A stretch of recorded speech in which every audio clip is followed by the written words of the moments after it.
हनुमान् श्रीपदो वायुपुत्रो रुद्रो नघोजरः अमृत्यवीरवीरश्च ग्रामवासो जनाश्रयः धनदो निर्गुणः शूरो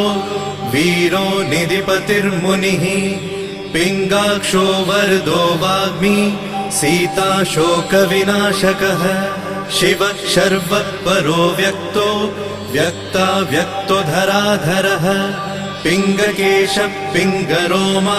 श्रुतिगम्यः सनातनः अनादिर्भगवान् देवो विश्वहेतुर्जनाश्रयः